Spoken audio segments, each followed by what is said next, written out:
我在西的，在西的这是阳不不一定可以。OK。你搞门口了嘛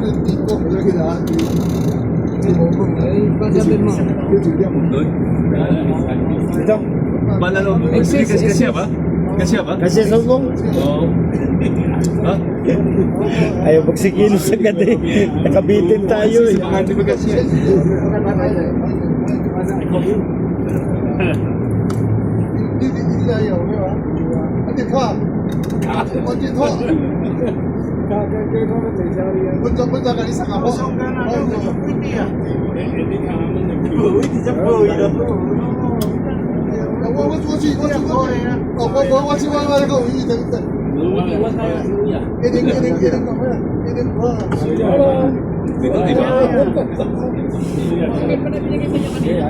May binigay parang pass. Wala tao. Hindi okay na kay Luis tawag niya. Kay Luis daw, pwede rin tawag kay Luis. Luis Ruby. Ruby daw, Ruby.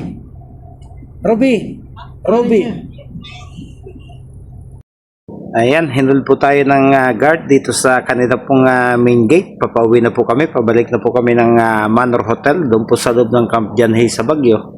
At may hinahanap po silang white card na para pong gate pass. So wala pong may pakita yung ating mga pasahero dahil puro may direct contact po sila sa loob. So hindi po sila na-issuehan. Ayan, tinawagan po muna bago po tayo tuluyang pinaalis. Ito pong Mount Kamisong Forest Park and Events Place ay mga around 26 kilometers po from Baguio City. So nagpunta lang po kami rito para lang po sa kanilang pananghalian mga kabiyahero. Pero ang lugar po na ito ay hindi na po sakop ng Baguio City. Ang nakakasakop na po rito ay yung Itugon, Benguet mga kabiyahero. At ito pong kalsadang ito, kung kayo po'y tatakbo pabalik, ito po'y patungo doon po sa tinatawag na probinsya po ng Nueva Vizcaya. At madadaanan nyo rin po dito yung pong Ambuklaw mga kabiyahero. Okay, sit back and relax at ipakikita ko po sa inyo ang napakaganda pong kalsada mula po dito pabalik ng Baguio City mga kabiyahero. Nagagandahan po ang mga puno, nagagandahan ang mga kurbada ng kalsada, may mga bahagyang bangin at may mga ilang bulubunduking bahagi. So ang kalsada pong ito na ating pong tinatakbuhan sa ngayon, nakita ko po yung karatula. Ang tawag po sa kalsadang ito ay Vizcaya Benguet Road mga kabiyahero. So mula po dito, pagdating po natin ng Baguio, ito po ay magtatapos doon po sa Rotonda na malapit po sa Wright Park at malapit po sa Botanical Garden mga kabiyahero. First time din lang po natin na magawi sa lugar na ito. Ang problema po, dahil first time nga po natin mula po doon sa Baguio kanina, instead na mapadali po yung biyahe, sakto po na may gumuhong kalsada. So napilitan po kaming humanap ng isang alternatibong ruta doon po sa Barangay Bicol, sakop po ng Baguio. At talaga pong oras po yung binilang bago nakalusot po yung mga magkakasalubong na sasakyan, dahil barangay road po yung ginawang alternatibong ruta ay hindi po pwedeng magkasalubong yung mga sasakyan sa mga ilang bahagi po ng alternatibong kalsada. Ang isang napansin ko po rito, bagamat ito po may distansya na mula po sa Baguio City, ay napakarami pong mga magagarang subdivision ang mga dinidevelop po. Yung El Palan po ay napakalaki po nung kanila pong project na dinidevelop sa bahagi pong ito, at ilan pa pong mga kilalang mga developer yung mga nagsasagawa po nung kanilang project sa ilang bahagi po na ating nadaanan. Noong araw po ay may napanood na po akong isang nag-content po ng kalsadang ito. Isa po siyang rider, at dahil first time po natin ito at hindi ko po sukat akalain makakarating ako sa bahaging ito ng kalsada, ay nais ko pong ibahagi sa inyo. Na-research ko po kasi kung gaano kahaba at saan patungo, anong bayan ang lalabasan kapag tinahak po ninyo ito patungo ng Nueva Vizcaya. At ito po yung ating nakuhang impormasyon mga kabiyahero. So ang Benguet Nueva Vizcaya Road daw po ay kilala rin sa tawag na Bagyo Aritao Road or Bagyo Nueva Vizcaya Road, isang sistemang lansangan na nag-uugnay po sa mga lalawigan ng Benguet at lalawigan ng Nueva Vizcaya dito sa Pilipinas. Benguet Nueva Vizcaya Road. So ito daw po ay mini-maintain ng Department of Public Works and Highways at may haba na 105.67 kilometers or may katumbas na 65.66 miles mga kabiyahero. Ganun po siya kahaba mula po sa lungsod ng Bagyo hanggang doon sa huling bayan po. Yung pinakadulo, bayan na po ng bayan ng Aritao, Nueva Vizcaya. So kung kayo po ay mahilig sa pamamasyal at kayo po ay nasa Baguio City na at mayroon po kayong gustong puntahan tulad halimbawa po ng lalawigan ng Nueva Vizcaya, ay hindi nyo na po kailangan pang bumaba doon sa highway sa May La Union dahil ito po yung kalsada o alternatibong ruta na pwede po ninyong gamitin mga kabiyahero. At yan po yung ilang mga impormasyon na ating nakalap para magabayan po kayo kung sakali na dumating yung panahon na gusto nyo pong lakbayin ang lansangang ito.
Okay mga kabiyero, medyo napapahaba na po tayo at medyo may distansya pa po tayo sa Baguio. So oras na para magpaalam at naipakita ko naman lang po sa inyo yung magagandang bahagi po habang ginagamit natin ang kalsadang ito pabalik ng Baguio mga kabiyero. So hanggang dito na lang po at muli maraming salamat po sa pagsama ninyo sa biyahe kong ito.